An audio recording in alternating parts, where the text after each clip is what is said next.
tout le monde, Alicia, hey, up in here. Désolée. Alors déjà, je tiens à m'excuser pour le retard s'il y en a. Ou si vous voulez pas qu'il y en ait, il n'y aura pas forcément d'insert pour ceux qui me regardent sur YouTube. C'est-à-dire, vous savez, d'images, etc. De toute façon, je pense que ce podcast va être assez rapide. Si vous me trouvez déjà bizarre, c'est qu'en fait,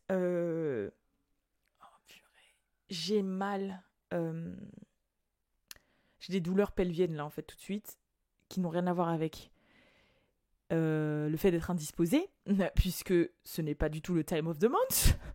Mais ça fait déjà quelques jours que je sens une pesanteur sur mon côté droit, et en général, ça veut dire que c'est parce qu'il y a un kyste qui se forme. Et donc, je pensais que c'était ça. Ou, des fois, il m'arrive de faire des... Comment ça s'appelle ? Des petits calculs, là, rénaux. Comment ça s'appelle ? Colite néphrétique.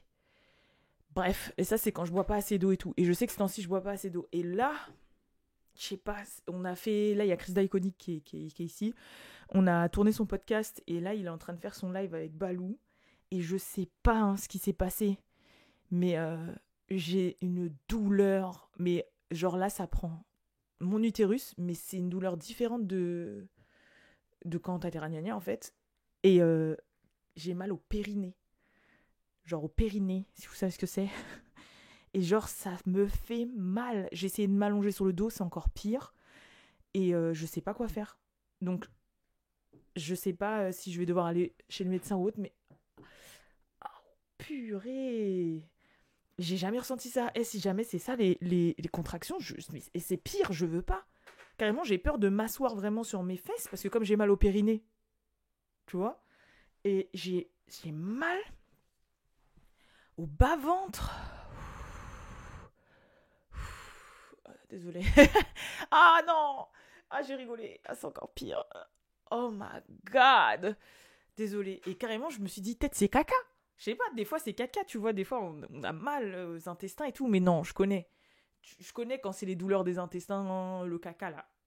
Où t'as mal, t'es là. Après, tu te masses le ventre, mais ça descend. Là, non. J'ai essayé, c'est pas ça. Limite, c'est encore pire, parce que quand ça contracte encore plus mon périnée, ou ça le détend, ou je sais pas, ça me fait super mal. Ou ça se trouve, là, ce que j'ai, c'est que j'ai espérance une crampe du périnée. Je trouve que je suis une crampe du périnée. Ah, j'en sais rien, mais ça fait mal. Oh, le bâtard, ça fait mal. Et le truc, c'est que depuis que je suis petite, en fait, j'ai des problèmes au niveau de cette zone. Pas gynécologique, mais intestinaux. Genre, j'ai déjà été aux urgences quand j'étais petite pour ça et tout. Genre, j'ai toujours eu des soucis. Et en grandissant à la puberté, j'ai commencé à avoir des soucis gynécologiques liés à ça. Et après, bref, vous êtes au courant. Enfin, il y a une partie des fois qui peuvent savoir, vu que je me suis fait opérer l'année dernière. Et là, j'ai mal. Mais c'est la première fois que je ressens ça. J'ai mal. Bref, je verrai après. J'ai passé le début de ce podcast à me plaindre. Mais du coup, donc vous vous doutez bien que ça va pas être un podcast super long.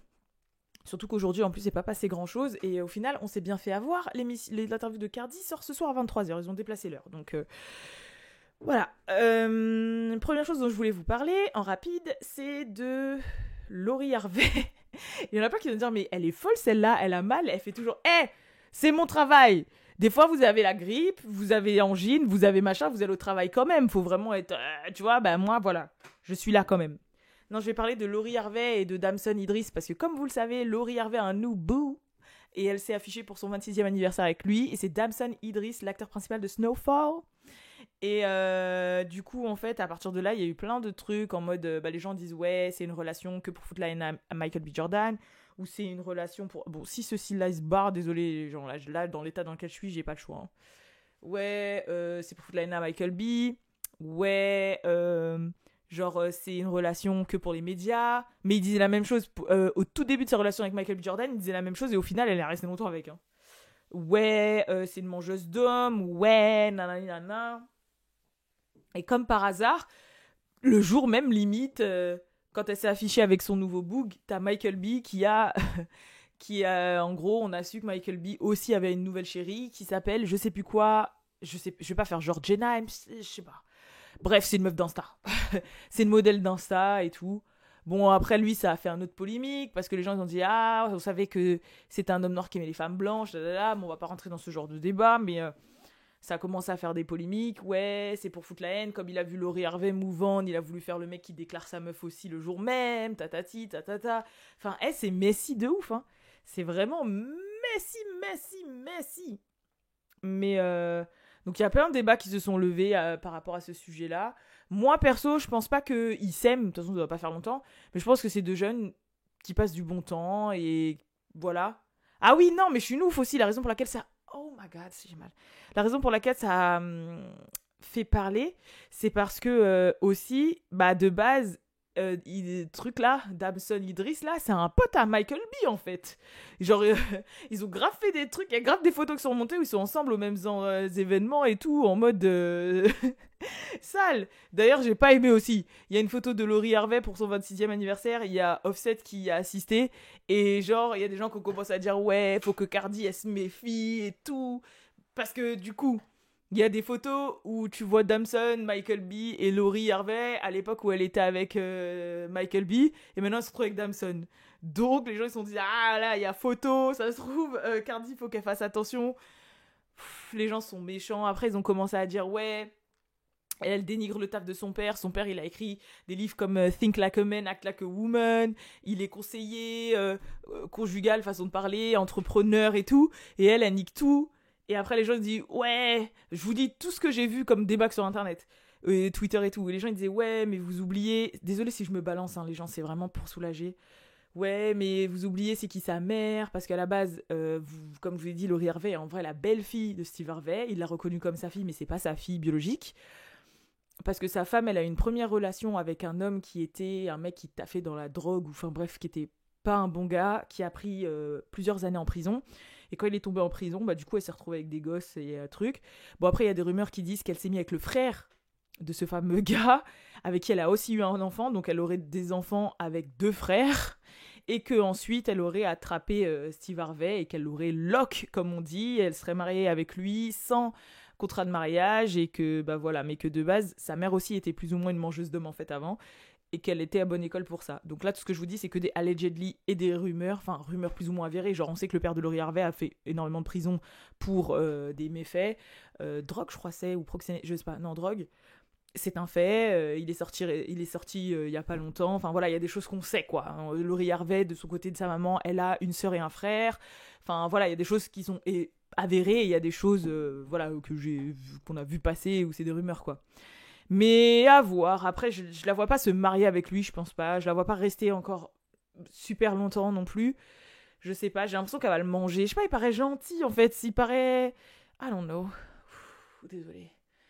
Mais vous pensez là peut-être que je suis enceinte et que... Vous pensez que j'ai fait un déni de grossesse? Imaginez, j'ai fait un déni... Non, c'est pas possible. J'ai fait un test, genre il y a 3-4 jours. J'ai fait un test. Parce que des fois, je fais des tests histoire de... pour vérifier. Parce que des fois... Voilà. Ah, bref, il y a... Et c'est le podcast. Au moins, I'm real. I'm sorry. Au moins, I'm real. Et deuxième sujet dont je voulais parler, il y a un nouvel extrait de l'interview de Cardi B qui est sorti où elle parle du fait qu'elle a fait de la chirurgie sur son nose et qu'elle a fait de la chirurgie et elle a lancé des débats sur la chirurgie. Donc elle dit que de base, son nez, elle avait fait des injections pour l'affiner. Vous savez, les fameuses injections, on voit les espèces de no job sans truc. Et au final, elle dit ouais, les gens croyaient pas de ce que vous voyez sur les réseaux sociaux. J'ai essayé, ça a niqué mon nez, genre ça l'a rendu encore pire que ce qu'il était. Et elle avait fait ça en 2019. Et du coup, elle a ensuite refait son nez plus tard. Je crois que c'était quand est-ce qu'elle a fait 2021 I don't know. Mais elle a refait son nez. Et après, elle disait, ouais, faut que les gens, ils arrêtent de dire que dès que les gens font de la chirurgie, c'est parce qu'ils sont complexés. Des fois, on a juste envie de faire de la chirurgie pour faire de la chirurgie. Sauf que là, moi, je suis pas vraiment d'accord avec ça. Parce qu'à la base, si la chose sur toi te plaît ou te déplaît pas, on va dire ça comme ça, pourquoi te faire subir ça? Après, je pense qu'il y en a qui sont addicts un petit peu parce qu'ils ont envie de changement, ou un peu comme les tatouages, tu sais, tu fais un petit truc, après t'as envie de faire d'autres, et tu veux juste peut-être j'ai le mot en anglais mais pas en français, enhance, tu veux t'améliorer, mais si c'est un truc qui te pose pas problème, pourquoi le refaire, tu vois? En fait, si c'est t'améliorer, c'est que tu te regardes dans le miroir et que tu dis, ah, je pense que je serais mieux si je ferais ça, donc je vais le faire. Donc il y a quand même un manque de confiance en soi qui est souligné, tu vois. Donc voilà. Comme moi je sais très bien que avec l'âge se passant, je compte faire la même technique que Brandy, Gabrielle Union, Jennifer Lopez, tout ça là. Tu vois, c'est des petites injections de ci, de là, qui font que en fait ça ralentit le vieillissement, mais qu'en même temps ça reste naturel. C'est juste que ça empêche que ton visage soit marqué, ça prend soin de toi et tout. Mais bien sûr, moi je vais faire ça. Déjà parce que j'ai quand même une certaine passion pour la cosmétique, genre les petits tic. J'ai toujours aimé, mais aussi parce que bah voilà, faut arrêter de faut arrêter de se leurrer, wesh, on vit dans une société où être jeune le plus longtemps possible, ça fait du bien, et si c'est pas pour te dénaturer, en fait moi c'est ça le truc, c'est que si c'est pas pour te dénaturer le visage, tu vois, pour te gonfler les pommettes comme ça, te gonfler la bouffe comme ça, te gonfler les yeux comme ça, si c'est pour, tu vois, genre en mode garder le plus longtemps le visage que tu as, bah voilà. Mais ouais, moi ce que je vais faire, je crois, en premier, c'est ça là. Parce que je pense que vous avez remarqué, pour les gens qui me regardent depuis un moment, je parle grave avec mes sourcils. Il y en a même des fois qui me posent la question, comment tu fais tous ces mouvements avec mes sourcils? Des fois mes sourcils sont comme ça, comme ça, comme ça, comme ça. Genre je parle grave avec mes sourcils. Donc c'est sûr et certain que le premier endroit où je vais marquer, c'est ici. De toute façon, je suis née comme ça. Je vous dis clairement, depuis que je suis petite, je fronce les sourcils. Et j'avais une amie qui s'appelle Johanna, d'ailleurs, si elle passe par là. Je m'en rappelle au lycée, à chaque fois, elle arrivait avec ses doigts et elle me faisait ça. Toujours, elle faisait pour que je défonce mes sourcils parce que j'ai toujours les sourcils froncés. Tout le temps. Genre, c'est vraiment mon réflexe. Donc, résultat, je pense que c'est peut-être la première chose que je vais faire, histoire de pas avoir de ride du lion trop marqué. Mais malgré ça, tu vois, c'est pas pour autant que c'est super marqué, quoi. C'est vrai que j'ai un peu de la chance. Je vais m'étouffer avec ma salive, putain. Eh, ce podcast, il est dégueulasse. Aouh. Oh, purée. Mais je souffre, mais genre, je souffre. Oh my god. Non, mais au moins, j'ai fait acte de présence, tu vois. On a discuté vite fait, il est assez court. Et t'inquiète, demain, je suis back. En plus, il y aura l'interview qui sera sortie, donc on est ensemble. Mais là, en plus, je peux même pas l'interrompre en babalou parce qu'il est en plein live avec Chris d'Iconic, donc je vais souffrir en silence. Mais je sais pas, c'est la première fois. C'est possible d'avoir des crampes au périnée ou pas? Ah ouais. J'ai l'impression que plus j'étends mon corps, genre par exemple quand j'ai tenté de m'allonger, ou quand par exemple là je me suis redressée, c'est là que ça me fait le plus mal. Et quand je suis comme ça fait moins mal. Mais par contre, là, après m'être étendue, je l'ai fait et ça m'a fait un. Vous savez, quand vous avez cette crampe-là entre, entre le choubilou et votre choubala, là. Oh là là, bah là, ça me fait une crampe là, en fait. Enfin, ça me fait mal jusqu'à là. Oh non. Peut-être je fais une occlusion intestinale. Ah non, je le fais une fois dans ma vie, on m'a emmené aux urgences et tout quand j'étais petite, pas deux quoi. Mais c'est pas possible. Mais sauf que j'arrive pas à me soutenir la dernière fois que j'ai été aux toilettes. C'était il y a pas si longtemps, je crois. Je sais, normalement, un humain normal, il y va une fois par jour, au moins, voire même des fois 2-3 fois. Techniquement, on est censé aller. Vous savez qu'on est censé faire le numéro 2 le même nombre de fois qu'on a mangé dans la journée. Donc si on mange 3 fois, on est censé aller faire le numéro 2 3 fois. Et bah, yo girl, sachez que c'est pas pour me la péter. Je suis vraiment une meuf qui fait pas le numéro 2. Non. Il peut m'arriver des fois de passer 2 semaines sans y aller, sans faire le numéro 2. Non, c'est hardcore, hein. C'est affreux. Mais depuis que je suis petite, c'est comme ça. Et c'est catastrophique. Mais là, aïe aïe aïe. Oh. Bon, je vais voir. Je vous laisse. Vraiment désolée, mais au moins j'espère que vous marquez le l'effort. Arrête de rigoler. J'avoue, c'est vrai. Que vous marquez l'effort et demain je serai là en pleine forme. Je vous promets. Je suis back. Je serai back. Back dans les bacs.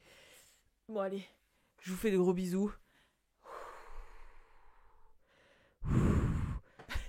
Je suis en train d'accoucher en live. Mais on m'a décrit ce que ça faisait les contractions. C'est pas des contractions. On m'a dit les contractions, c'est tu sens le truc arriver de derrière et que ça fait. Et après ça fait. À skip. C'est ce qu'on m'a dit. C'est pas ça là que je ressens. Là, j'ai l'impression que c'est. Vous voyez mes jambes? Toute cette zone là. J'ai l'impression que c'est ça qui se passe. Bon, je sais, too much information. TMI. I'm going. Bye. Ciao,